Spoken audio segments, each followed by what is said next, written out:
Kevin Zay. I was wondering if you can offer your thoughts on dealing with friends or family members who may be getting themselves into a dangerous relationship but are not aware of that possibility. I have a friend whose family member is set to marry someone who is all about strict biblical patriarchy and also displays narcissistic tendencies. My friend and I have both been down that road with a mutual ex-friend of ours who ended up almost killing his then wife.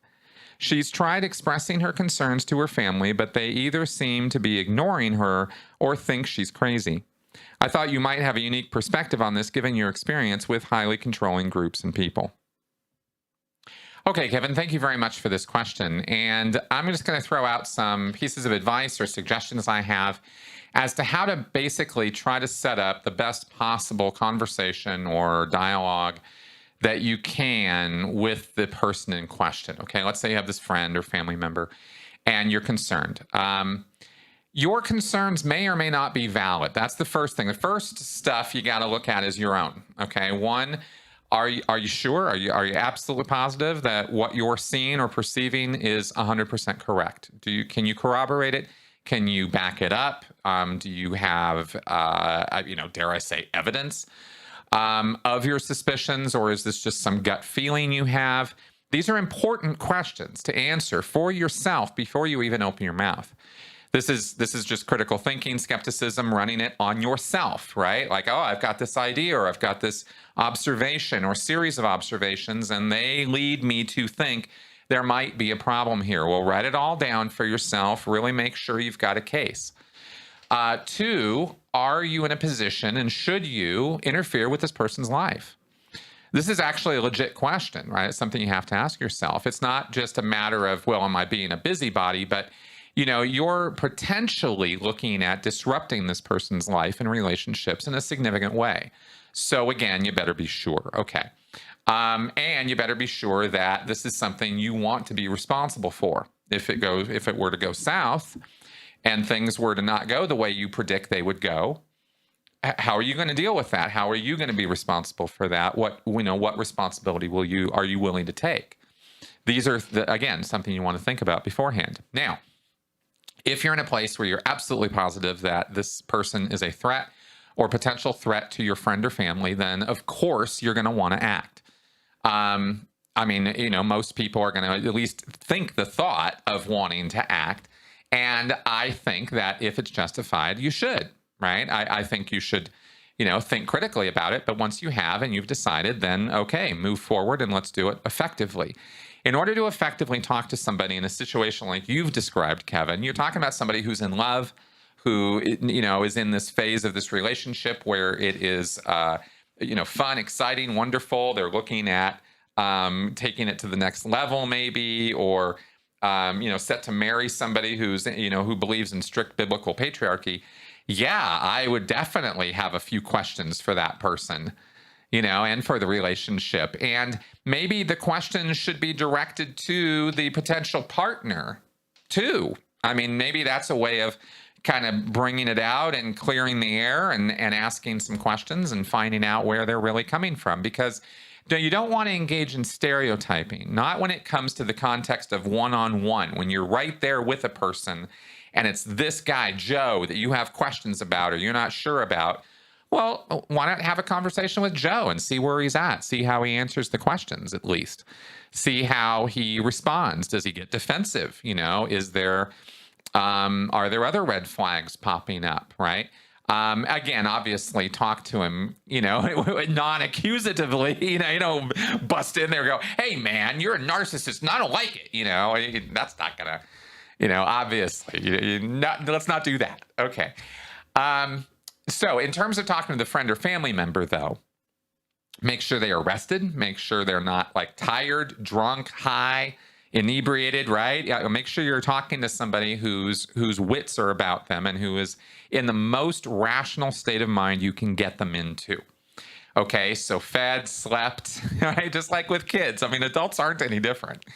And you want somebody who has full mental capacity when you're having this conversation with them. So so make sure that the situation is such that they can have a calm, rational conversation. It's not some heated argument. maybe it becomes a heated argument. And if it does, okay, you're going to have to deal with that. But let's not start it that way, right? Let's start with as rational and chill a place as we can. Everything you can do to keep the front lobes engaged. Okay, that's what we're talking about here. So that's just setting the scene and the environment to have the best possible conversation you can have. In terms of breaching the subject matter or talking about it, if you come from a place of concern and help, not overly concerned and not like, some kind of syrupy, gross, fake stuff, but I mean, from a place of real concern, you have a relationship with this person, friend, family member. It's already established. They trust you, you trust them to some degree. You're going to build and use that trust in order to, as a bridge to communicate your ideas to them. And you want to get them across in a safe way. So you cannot have them on the defensive. You don't want to put them in that place. So you definitely want to get across that you want to have this conversation, or you want to have this discussion because you have some questions, you have some attention on some things, you're a little concerned maybe, but it comes from a place of honest wanting to really help. And so so do you mind if I ask some questions, or we talk about this?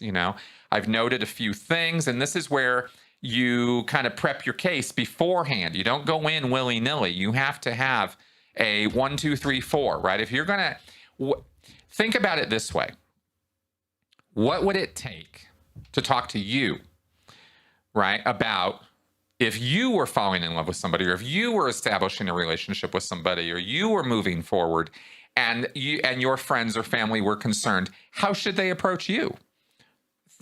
Think that through a little bit, and that will inform how you maybe should be talking to your friend or family member, right?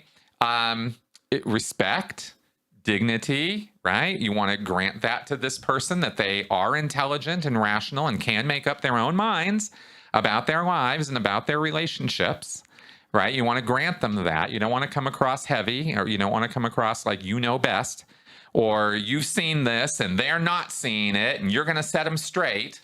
You don't want, right? Don't go down that road.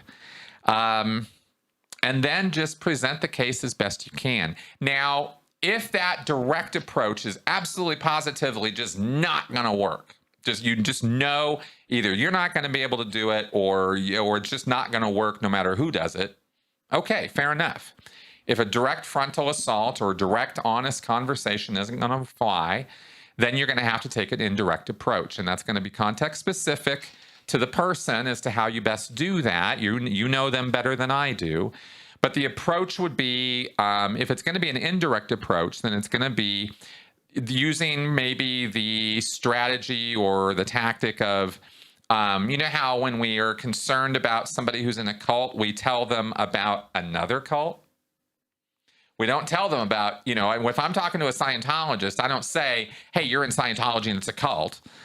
I say, hey, did you know that the Mormons are all about this whole weird, community thing, and these interviews that they do with kids and and this kind of weird us versus them thing, and you talk to them about how this other group is a cult, which has obviously similar characteristics to Scientology, and you hope that they, through the seed planting, you can connect. They'll start connecting some dots with their own cult experience.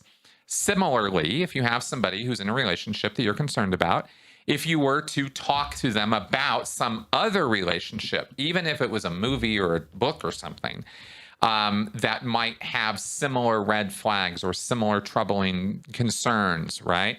You could bring that up. You could talk about those things and not necessarily directly connect those dots. You got to let them do that. Takes more time. It requires you be a little bit, a lot more subtle about what you're doing. It is manipulative. I mean, let's acknowledge that. It is. So this is why the first thing you have to do is settle yourself to whether that's the right thing to do or not. Okay? So this is, that's part of the consideration with this.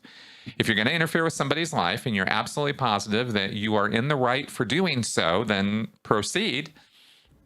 but be willing to be at every single point along the line, be willing to be responsible and own what you have done. Because it's on you in terms of consequences from all of that. Which is not to say you're 100% responsible for this other person and everything they do as a result of what you've done, but you have to own that you're part of it. Okay. That's I was talking very generalized here. I'm giving very broad advice. It's the best that I think I can do in response to your question, Kevin, because because everything that I could say that might get more specific, I need more context of the situation, and I don't want to start making up answers for you. So I hope that this is helpful or useful advice in some way. This is how I approach stuff, and when I'm most successful at working with people or helping somebody else out, this is how I do it. So there you go.